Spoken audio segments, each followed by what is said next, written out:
नहीं। पार्वती जी बोले प्रभु हम एक मेरा निवेदन स्वीकार करेंगे। बोलो क्या बात है। पार्वती जी बोलती हैं आपने गणेश जी को प्रथम पद दिया है तो इस कार्तिकेय को भी प्रथम पद प्रदान करिए। शिव जी बोले ये नहीं हो सकता क्योंकि प्रथम पद एक ही होता है। प्रथम पद केवल एक होगा और वो एक पद मैंने प्रदान कर दिया। अब मैं दूसरा पद कैसे दे सकता? मैं दूसरा पद कैसे प्रदान कर सकता? मैं दूसरा पद कैसे दे सकता? पार्वती एक काम हो सकता है। बोलिए प्रभु। मैं कार्तिकेय को कुछ ऐसा बना देता हूं कि जहां पर गणेश प्रथम पद में रहेगा तो यह कार्तिकेय भी प्रथम पद में पूजा जाएगा। बना दीजिए। भगवान शंकर ने कार्तिकेय को श्रीफल का निर्माण कर दिया। स्कंद पुराण का क्या बनाया है? श्रीफल, नारियल। ये नारियल किसका प्रतिबिंब है? तो कहा ये कार्तिकेय जी का प्रतिबिंब है। किसका प्रतिबिंब है? कार्तिकेय जी का। तो गणेश जी की पूजन जो कलश के रूप में होती है तो उसके ऊपर जो श्रीफल रखाता है वो स्कंद देव है, कार्तिकेय है। वो स्कंद देव, वो कार्तिकेय।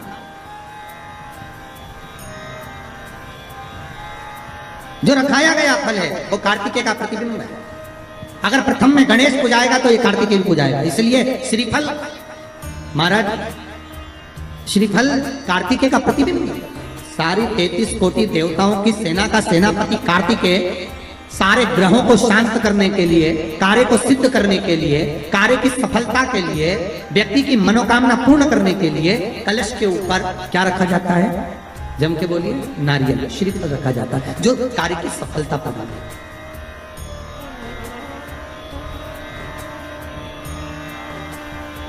सबसे पहली नवरात्रि का व्रत किसने किया था?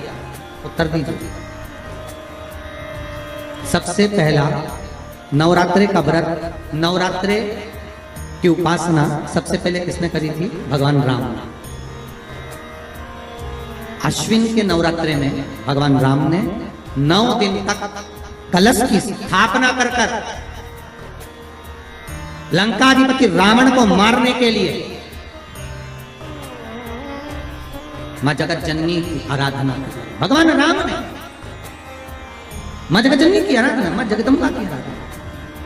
और कहते हैं मेरे राम ने प्रतिदिन मां आद्यशक्ति को निमंत्रण दिया और मां जगतजननी से विनती निवेदन कर कर कहा कि आपको प्रतिदिन आना पड़ेगा। इसलिए देवी भागवत में लिखा है कि नवरात्रि में एक दिन, जैसे प्रतिपदा है, पहला दिन है तो 1 कन्या का पूजन करो, द्वितीया है तो 2 कन्या का पूजन करो, तृतीया है तो 3 कन्या का पूजन करो, चतुर्थी है तो 4 कन्या का पूजन करो, पंचमी है 5 कन्या का पूजन करो, छठे 6 कन्या का पूजन करो, सप्तमी है 7 कन्या का पूजन करो, अष्टमी है 8 कन्या का पूजन करो, नवमी है, जम के बोलो, 9 कन्याओं का पूजन करो।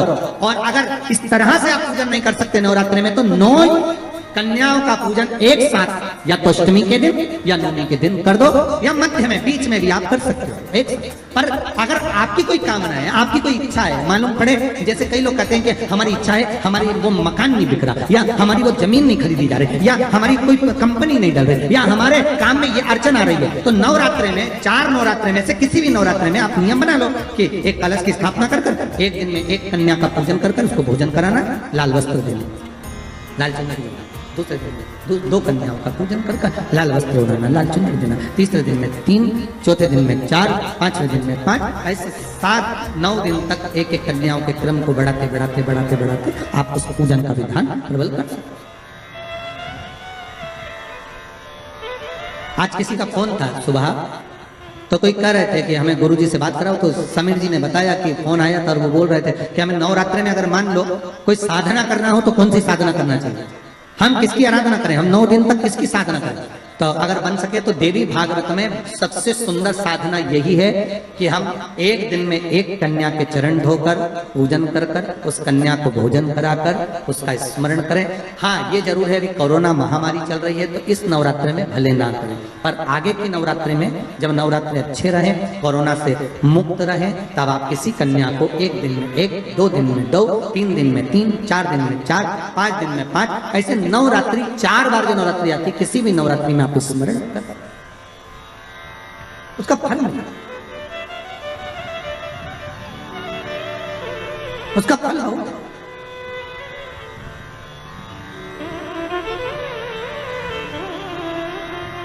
जैसे बेलपत्री का किया गया दान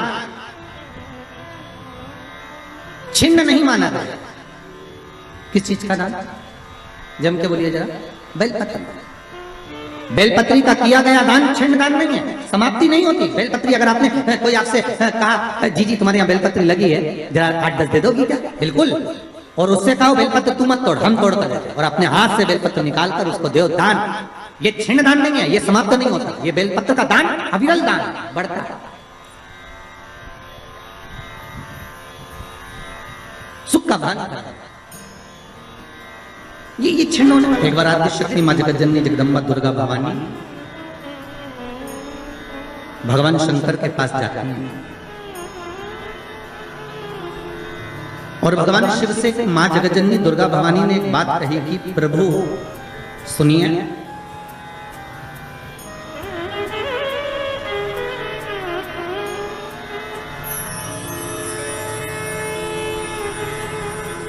मैं जहां जहां पर हूं, मां जगदम्बा कह रही हूं कि मैं जहां जहां पर हूं, प्रभु आप वहां वहां पर हो ना? शंकर जी बोले बिल्कुल। जहां शक्ति है वहां शिव है, मैं वहां पर हूं। तो जगत जननी जगदम्बा के मुख से निकल गया प्रभु, फिर जहां पर शिव है वहां पर भी शक्ति है, जहां शंकर है वहां स्वयं आदि शक्ति जगदम्बा पार्वती, मैं वहीं पर हूं जहां पर। शंकर भगवान ने कहा सुन पार्वती, तू जहां पर है वहां पर शंकर है। मैं विश्वास रखकर इस वचन को निश्चित कर देता हूं कि जहां पार्वती है वहां शंकर है, वहां शिव है। पर पार्वती मैं ये नहीं कह सकता कि जहां शंकर है वहां पार्वती है।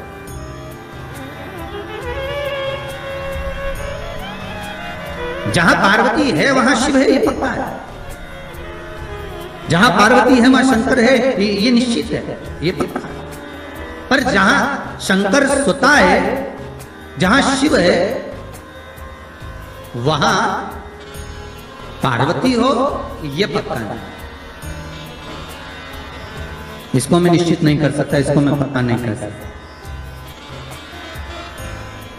पार्वती जी की आंखों से अश्रु बहने लगे। माता पार्वती के नयन अश्रु बह रहे हैं, और माता पार्वती के जब नयन अश्रु बह रहे हैं तो भगवान शिव ने पूछा क्या बात है पार्वती, हुआ क्या? आपकी आंखों में आंसू कैसे आ गए?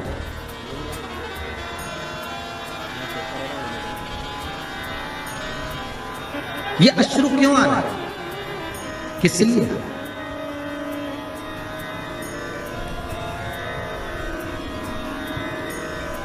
आज हमारे यजमान कह रहे थे कि गुरुजी जरा हमारी धर्म पत्नी को समझाना, थोड़ा सा क्रोध कम करे वो। तो हमने कहा जरा तुम अपनी धर्म पत्नी से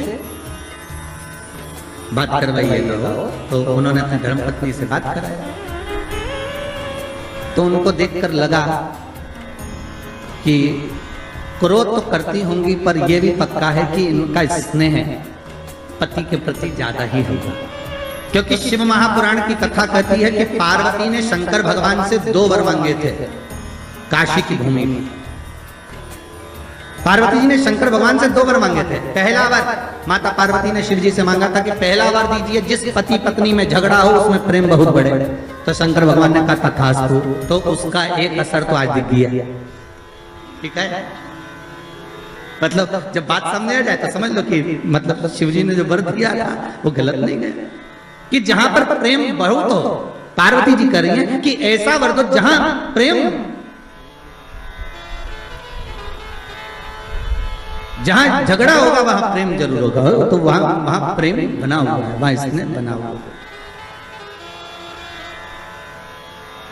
और दूसरा वर माता पार्वती ने मांगा था कि काशी में जो मरेगा, काशी में जिसके प्राण छूटेंगे उसको गुरु मंत्र आपको देना पड़ेगा।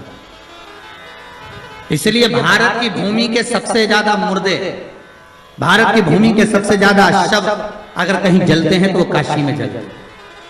क्योंकि शंकर भगवान ने पार्वती को यह वर प्रदान किया था अगर आप कह रही हो तो ठीक है कि काशी में जो मरेगा उसको गुरु मंत्र में दूंगा, पर पार्वती जी के मन में आया कि आपने तो कह दिया कि काशी में जो मरेगा गुरु मंत्र आप दोगे, पर प्रूफ क्या रहेगा, सबूत कि आपने गुरु मंत्र दिया, ये सबूत कहां से आया, ये सबूत का भान कहां से रहेगा। तब भगवान शिव ने कहा क्या चाहती हो आप बताओ। तो पार्वती जी बोली आप हमको वर दीजिए कि काशी में जो मरेगा ना उसके सीधे कान में गुरु मंत्र आपको देना पड़ेगा। शंकर भगवान के हम तो उलझ गए, वर दे। कभी कभी अगर पति बोल दे पत्नी को तो क्यों चिंता करती है, मैं बैठा तो हूं, अरे एक अंगूठी क्या मैं तुझे 10 अंगूठी दिला दूंगा। तो पत्नी हमेशा याद करके वही बोलती है, करवा चौथ का चांद बाद में देखती है, बोले अंगूठी की बोलती है, क्यों जी वो आपने बोला था तो वो कहा है।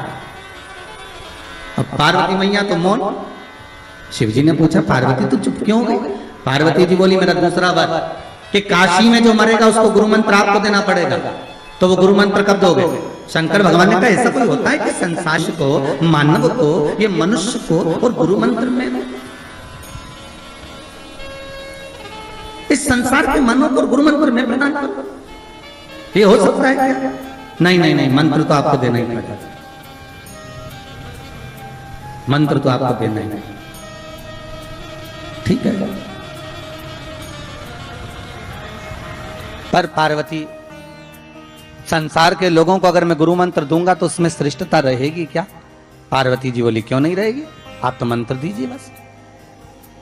भगवान शिव ने वचन दे दिया ठीक है तू बता, मैं गुरु मंत्र देने को तैयार हूं, मैं गुरु मंत्र दे देता हूं। क्या करना है। पार्वती जी ने कहा आप एक काम करना, मरने वाले के सीधे कान में गुरु मंत्र दे देना और सीधे कान में गुरु मंत्र देकर और उस कान को बस मोड़ देना। आप मंत्र देना और कान को मोड़ देना, मैं समझ जाऊंगी कि आपने मंत्र दे दिया। शिव जी ने कहा वचन दे दिया ठीक है। तो इसलिए आज भी नियम है महाराज, दुनिया के लोगों का आज भी भाव ये वर्णन करता है कि काशी में मरने वाले का सीधा कान अपने आप टेढ़ा हो जाता है। आज भी लोग भाव में कह देते हैं कि काशी अभिमुक्त नगरी, काशी मोक्ष नगरी है।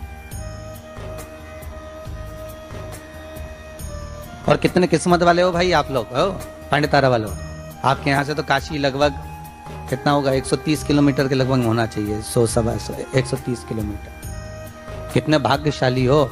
शास्त्र कहता है काशी काशी काशी काशी 5 बार बोल ले जीव तो ही गंगा मैया का दर्शन हो जाता है, अभिमुक्तता प्राप्त हो जाती है, सहज थोड़ी ना काशी।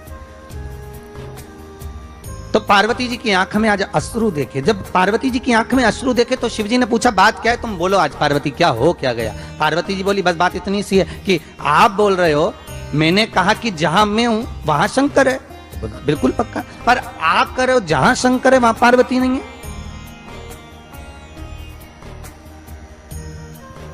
जहां शिव है वहां पार्वती नहीं है,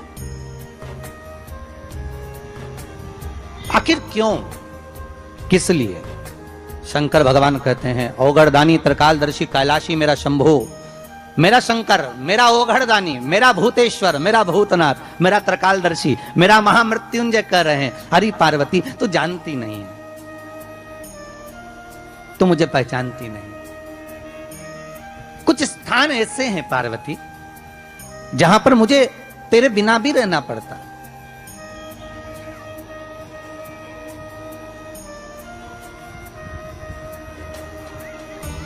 पार्वती जी ने हाथ जोड़कर निवेदन करा प्रभु कोई एक स्थान ऐसा बता दो जहां शंकर हो और शंकर के साथ आद्य शक्ति पार्वती भी हो। जैसे आप कह रहे हो कि जहां पार्वती रहेगी वहां शिव रहेगा, पर जहां शिव है वहां पार्वती हो, तो कुछ एक स्थान ऐसा बताओ।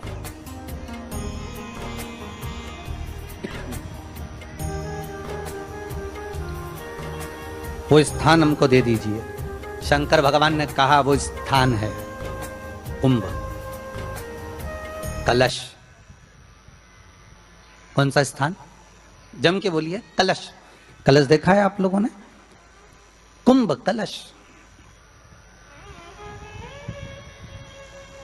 उस कलश में हे पार्वती जहां शंकर है वहां तू भी विराजमान होगी, और केवल एक रूप में नहीं, सारी विद्याओं के रूप में तू उसमें संजू रहेगी। केवल एक कलश। आज नया संवत्सर है, नूतन वर्ष है। पूरे भारत की भूमि पर और मेरे भारत के जो मानव है जहां जहां निवास कर रहे हैं, विदेश में भी, पूरी भारत की भूमि पर आज के दिन लोग देवी जी की स्थापना करते हैं। तो क्या स्थापना में क्या रखते हैं? कलश रखते हैं ना। तो कलश किस लिए रखा जाता है? कलश का क्रम क्या है?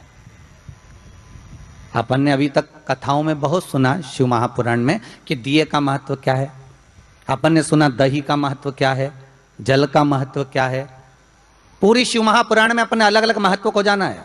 पर यह नवरात्रे में जो शिव महापुराण की कथा शुरू हो रही है, नवरात्रे में जो शिव महापुराण की कथा को हम श्रवण करने के लिए बैठे हैं, इसमें हमारा एक संशय और मिटना चाहिए कि भारत की भूमि पर जब मां आद्य शक्ति की स्थापना होती है, मां जगतजननी को जब विराजमान किया जाता है, या चैत्र नवरात्रे में, शरदीय नवरात्रे में, आषाढ़ी नवरात्रे में,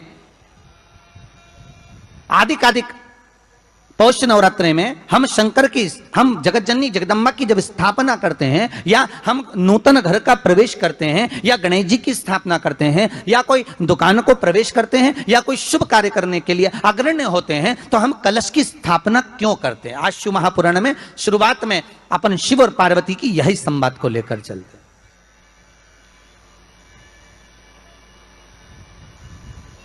आखिर कलश में ऐसा क्या है?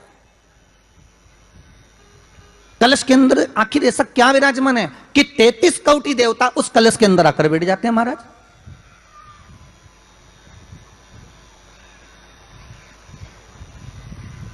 आप कोई यज्ञ करने जा रहे हो, आप कोई पोथी पुराण करने जा रहे हो, आप कोई अच्छा कार्य करने जा रहे हो, तो ब्राह्मण देवता कह देते कलश की स्थापना होगी, कलश की शोभा यात्रा निकलेगी, कलश यात्रा निकलेगी, कलश विराजमान होगा।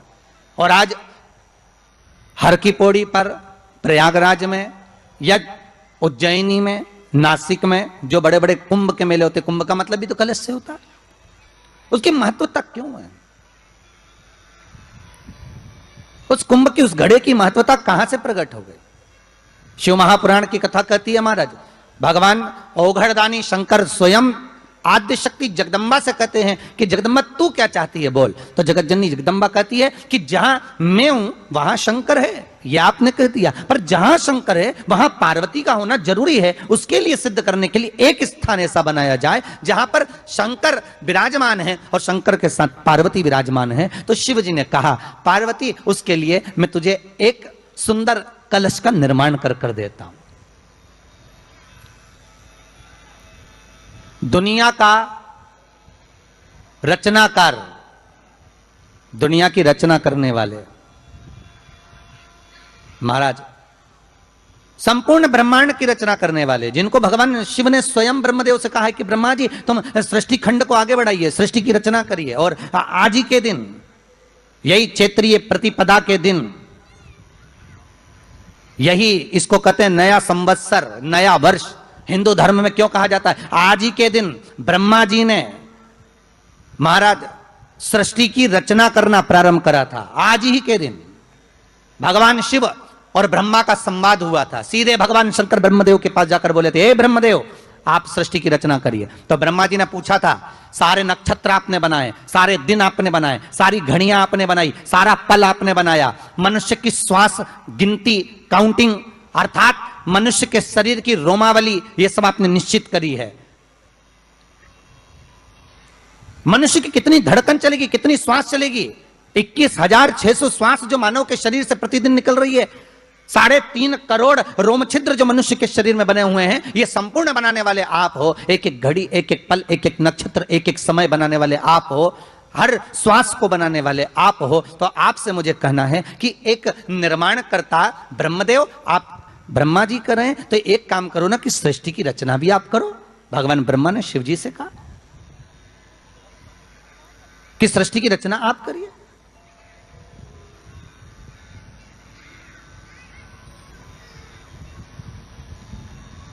महाराज भगवान ओघड़दानी त्रिकालदर्शी शंभु कहते हैं, मेरा कैलाशी मेरा शिव कहता है, नहीं नहीं नहीं, नहीं। ब्रह्मदेव सृष्टि की रचना करने को तो हम कर दें, मना नहीं है, पर भगवान विष्णु की नाभि से आप प्रकट हुए हो।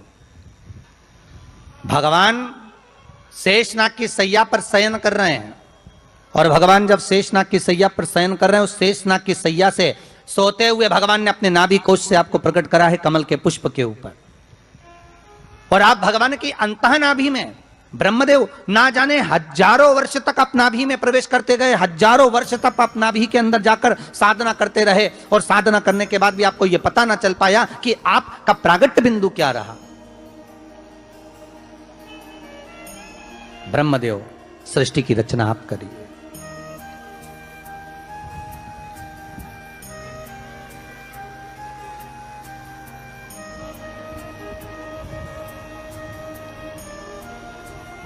ब्रह्मा जी कह रहे हैं, नाथ इस सारे ब्रह्मांड को रचना करना है, कर दूंगा, मना नहीं है, पर रचना करता भगवान ब्रह्मा जी कहते हैं कि मैं संसार को एकत्रित करूं, उससे पहले 33 कोटि देवताओं को मुझे एकत्रित करना, और सारे 33 कोटि देवता एक जगह पर आकर विराजमान हो जाएं, ऐसी कोई व्यवस्था करना। शंकर भगवान ने कहा, बनाओ ब्रह्मदेव, तुम निर्माण करो। ब्रह्मा, शास्त्र कहता है कि भगवान शिव स्वतः, शंकर तो शंकर है, भगवान शंकर ने एक मट्टी का सुंदर सा भाग ढेला एकत्रित करा, उस ढेले से भगवान ने एक सुंदर कुंभ का निर्माण करा, एक सुंदर कलश का निर्माण करा।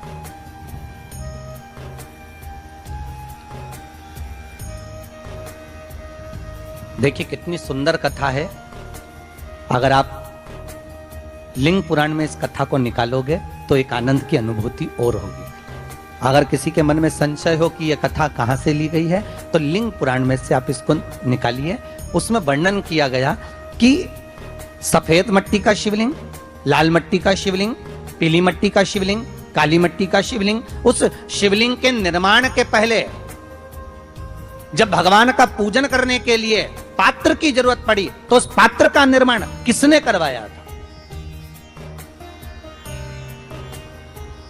और सबसे पहला पात्र निर्मित, सबसे पहला पात्र का निर्माण, ये तांबा, सोना, चांदी, पीतल, इनके पात्र तो बाद में बने साहब। सबसे पहला पात्र बना ही काय का था? जम के बोलिए जरा, काय का बना था? सबसे पहला पात्र था ये मिट्टी का। आज भी हिंदू धर्म में भले तुम्हारे घर में सोने के कलश हो, भले चांदी के कलश हो, भले तुम्हारे घर में पीतल और तांबे के पात्र रखे हो, पर आज भी अगर ब्राह्मण कहेंगे कि हमें कोई यज्ञ करना है, अनुष्ठान करना है, हमें ये स्थापना करना है, तो ब्राह्मण एक ही बात कहेंगे कि तांबा, पीतल, चांदी के हमें पात्र नहीं चाहिए। ब्राह्मण कहेगा मैं मिट्टी के कलश लाकर रखो, हमें मिट्टी के कलश चाहिए। और कितना बड़ा प्रमाण है जी, शास्त्र का प्रमाण देखिए कितना बड़ा है। आप किसी दूसरे घर में जा रहे हो, आप अपना घर छोड़कर और दूसरे मकान में जा रहे हो, और आपको लगा कि मैं इस घर में आप 15-20 दिन नहीं आऊंगा, 1 महीना नहीं आऊंगा, तो शिव महापुराण की कथा कितना सुंदर कहती है कि अगर आप जा रहे हो और आपको ऐसा भय लगता है कि इस मकान में कोई दूसरी प्रवेश ना करे, कोई दूसरा जीव ना आ जाए, इस मकान में कोई अंतरात्मा ना आए, इस मकान पर कोई टोना ना करे, इस मकान में कोई टोटका ना करे, इस मकान में कोई जादू ना करे, तो उसके लिए शिव महापुराण की लिंग पुराण वर्णन करती है कि मात्र एक मट्टी का कलश, उस मट्टी के कलश में एक महाराज थोड़ा सा धान भरकर, उसमें एक सिक्का, 1 रुपया उसके अंदर डालकर, और एक बेलपत्र उसके अंदर डालकर, उसको उसके एक दिए से या प्लेट से या नरियल से उसको रखकर एक स्थान में ईशान के अंतर्गत उसको रखकर चले जाइए। उस मकान में ना तो कोई भीतर प्रवेश कर सकता है, उस मकान में ना कोई टोना कर सकता है, उस मकान में ना कोई टोटका कर सकता है, उस मकान में ना किसी की नजर लगती है। और वो पात्र कोई दूसरा नहीं होना, वो पात्र होना चाहिए मट्टी का कलश। मट्टी के कलश की बड़ी महत्वता है हमारा। अब तो थोड़ा सा महाराज हो गया कि लोग हम मट्टी का कलश अगर तुम दोगे भी तो ब्राह्मण क्या काम में लेगा, तो ब्राह्मण जन कह देते हैं थोड़ा तांबे के 4 कलश लेकर आइए हो, तुम जरा स्टील के 5 कलश लेकर आइए, आप तुम तांबे के या ये बर्तन लेकर आइए। पहले इसका प्रमाण नहीं था, पहले प्रमाण था केवल मट्टी का कलश। स्थापना जो थी वो मट्टी का कलश, विराजमानता थी मट्टी का कलश। जिसका निर्माण स्वयं भगवान शिव शंकर, भगवान शंभु, भगवान त्रिकालदर्शी कैलाशी स्वयं लिंग पुराण के अंतर्गत शास्त्र वर्णन करता है कि जिसमें सुंदर शिवलिंग की स्थापना करी गई, शिवलिंग का निर्माण करने के लिए भगवान ने, और स्कंद पुराण में भी आता है यही बात, शिव महापुराण में भी आती है। और आपको पहले भी कथा में कहा कि ब्राह्मण सफेद मट्टी का शिवलिंग बना, पहले भी कथा में कहा, आज फिर कह रहा है।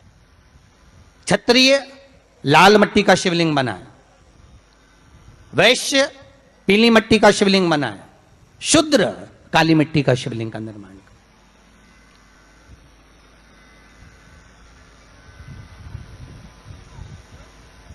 काली मट्टी का शिवलिंग का निर्माण कर।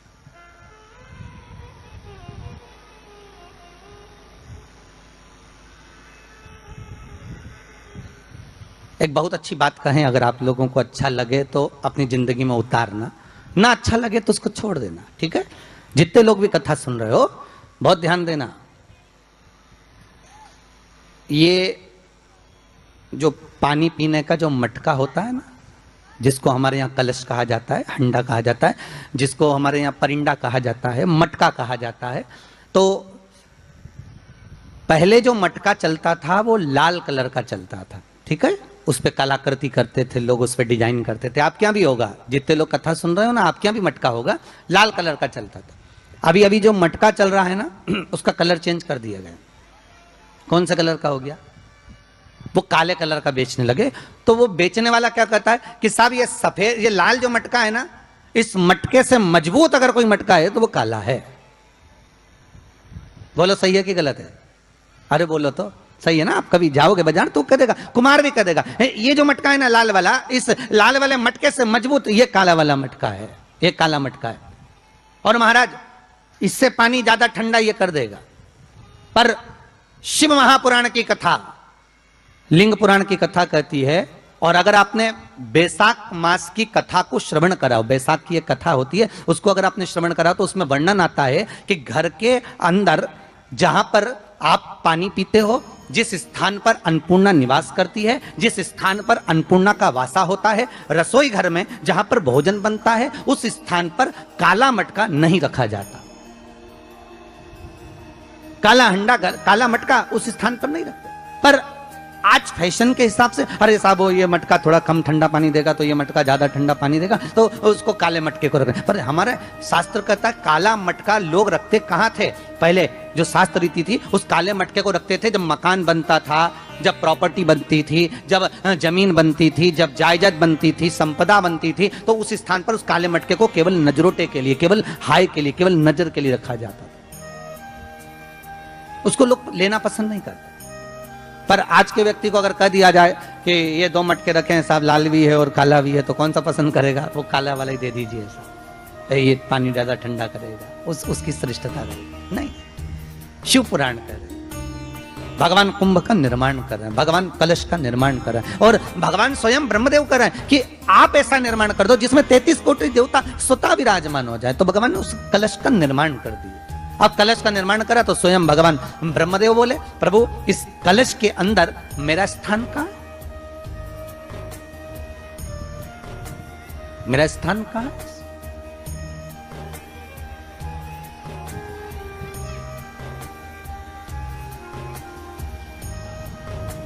बहुत ध्यान देना महाराज, कलश का जो मुख होता है, उस मुख पर भगवान विष्णु का स्थान होता है। किसका स्थान है? भगवान विष्णु का। थोड़ा सा नीचे आओगे, जहां से कलश का मुख दबा हुआ होता है, वह जगह भगवान स्वयं शिव की होती है। किसकी जगह है? भगवान शंकर की।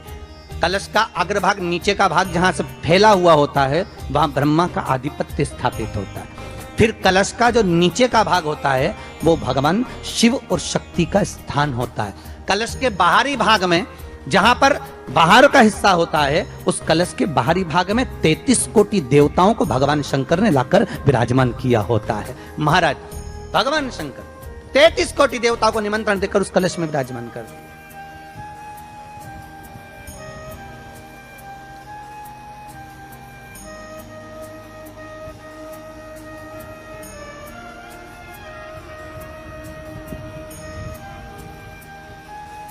कितना सुंदर लिखा है देवी भागवत के अंदर। कि जहां कलश की स्थापना होती है उस जगह पर किसी देवताओं को बुलाने की जरूरत नहीं होती। 33 कोटि देवता उस जगह पर स्वतः विराजमान हो जाते हैं। स्वयं 33 कोटि देवता स्वयं वहां विराजमान। और कितनी महत्वता कलश की महाराज। आप लोगों से भी निवेदन है, क्षेत्रीय प्रतिपदा है आज, जिनके घर में ज्यादा रोग हो, बीमारी हो, ज्यादा तकलीफें आ रही हो, कष्ट बढ़ रहा हो, बीमारियां बढ़ रही हो, या भय लग रहा हो, डर लग रहा हो, हृदय चित्त में कहीं ना कहीं आपको भय का भान हो रहा हो, तो एक लोटा पानी, एक कलश में जल भर कर रख लीजिए और रात भर उसको रखे रहने दो। नवरात्र चल रहा है, उस कलश को रात भर रखकर सुबह सुबह उस कलश में एक बेलपत्र डालकर उस जल को नीम के पेड़ के नीचे, जहां चैत्री नवरात्रि में नीम के पेड़ के नीचे सारी विद्याएं, आद्य शक्तियां, सारी देवी उस नीम के पेड़ के नीचे विराजमान रहती हैं। उस कलश में एक बेलपत्र डालकर रात भर रखकर उस जल को पूरे घर में घुमाकर उस नीम के पेड़ के नीचे समर्पित कर दीजिए महाराज। घर में भय लगना बंद हो जाएगा, कोई बड़ी बीमारी आपको घेरेगी नहीं और उस बीमारी से, उस रोग से आप मुक्त रहेंगे। उस बीमारी से, उस रोग से आप मुक्त पाएंगे, वो बीमारी आपको घेर नहीं पाएगी। कलश का इस भगवान निर्मित कर दिया। ये कलश मेरा प्रतिबिंब है। आप कलश मेरा प्रतिबिंब है ये तो कहा, पर भगवान शिव के पास में आकर स्वयं कामदेव की धर्म पत्नी रति रो पड़ी, आंखों से आंसू बह रहा है। कामदेव की धर्मपत्नी रति रो रही है। शिवजी अपनी साधना में लीन थे। भगवान शंकर नेत्र बंद करके शिव आनंद में विराजमान थे।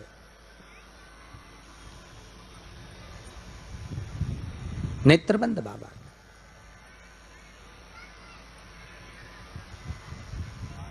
थारी धुन लागी भोला, थारी धुन लागी, हर हर भोला शंभो तमारी धुन लागी।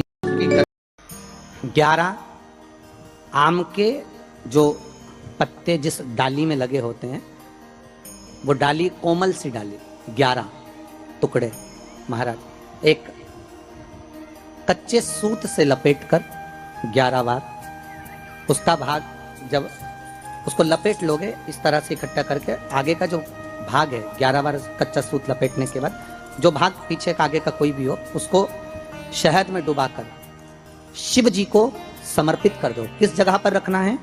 अशोक सुंदरी वाली जगह। अशोक सुंदरी की जगह जानते हो आप लोग, पहले भी आपको बताया है, आज फिर आपको वर्णन कर दी। जैसे ये गोल जलाधारी है, ये शिवलिंग रखा है, ये 2 जहां से पानी बह रहा है बाबा के चरणारविंद, राइट में श्री गणेश जी का स्थान, लेफ्ट में कार्तिकेय का स्थान, बीच में अशोक सुंदरी की जगह। शंकर भगवान की 6 लड़कियां हैं। भगवान शंकर के 13 बच्चे, 13 बच्चों में से 6 लड़कियां, उस 6 लड़कियों में से एक लड़की का स्थान, भगवान शंकर की एक बेटी का स्थान, अशोक सुंदरी का स्थान सामने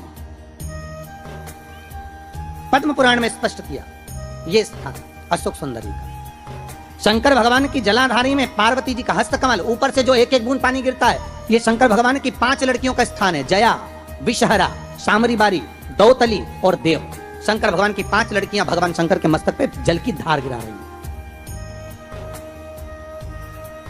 बीच में जो अशोक सुंदरी का स्थान महाराज, उस जगह पर शहद का मुख, जो शहद आपने भिगोया है, उस शहद का मुख शंकर जी की ओर कर कर इसी चैत्र के महीने में, इन्हीं नवरात्रि में शंकर भगवान के उस अशोक सुंदरी की जगह पर शहद का भाग शिव जी की ओर रख दें। महाराज अगर घर में संपदा की कमी हो या कोई पैसा खा गया हो, रुपया नहीं दे रहा हो, पैसा अटक गया हो, तो उस शहद को शिव जी की ओर मुख कर कर उस आम के पल्लव की जो डंडी है उसको 11 डंडी को वहां रख दीजिए और उससे अपनी कामना कर कर आ जाइए। हो सके उस शहद में से थोड़ा सा शहद किसी रुमाल पर, किसी कपड़े में लगाकर उसको रख लीजिए। जिस व्यक्ति से पैसे लेना है, जिस व्यक्ति से पैसे मांग रहे हो, उससे एक बार जाकर मिल लीजिए, एक बार उसको खबर कर दीजिए। बाबा चाहेगा भोलेनाथ तो नवरात्रि में ही पैसा वापिस आ जाएगा, अगर शिव कृपा कर दे। ये बाबा की करुणा। आम का पल्लव कोई साधारण नहीं जिसको कलश के ऊपर रखा जाता है, शिव की कृपा। जिस आम के पेड़ पर स्वयं कामदेव चढ़कर भगवान शंकर के तीसरे नेत्र द्वारा जलकर भस्म हो जाते हैं, वो आम का पेड़ साधारण नहीं हो सकता, सहज नहीं।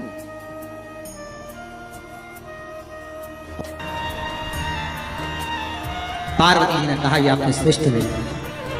पार्वती जी बोली मुझे अच्छा नहीं लगा आपने निर्णय जो दिया। क्या चाहती हो पार्वती? पार्वती जी कहती हैं आज मुझे एक वर देना पड़ेगा। बोलिए क्या वर चाहिए?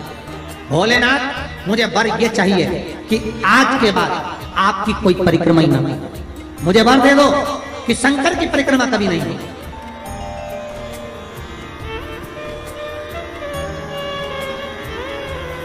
शिव की परिक्रमा का विधान नहीं होगा। शंकर भगवान ने पार्वती को तथास्तु कह दिया। आज के बाद शंकर के मंदिर में शिवलिंग की कोई परिक्रमा नहीं करेगा। कभी आपने करते हुए देखा किसी को? नहीं। शंकर की परिक्रमा होगी तो आदि यहां से चालू होगी, वहां तक जाओगे फिर वापस आओगे। यहां तक शिव महापुराण की कथा कहती है कि शंकर की आरती के बाद जो परिक्रमा भी होती है ना, वो भी पूरी नहीं करना चाहिए, आदि कर कर वापस हो जाना चाहिए। शिव की आरती के लिए कई लोग शंकर जी की आरती उतारने के बाद जब परिक्रमा करते हैं ना, आरती की थाली लेकर चारों तरफ घूमते हैं, उसको भी आधा घूमो और आधे में वापस। शिव परिक्रमा का वर दीजिए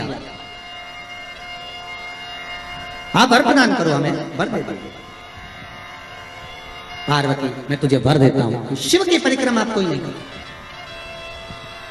और अगर शंकर की परिक्रमा कोई भूल से भी करेगा तो उसको दोष लगेगा, उसका पुण्य छिन्न होगा।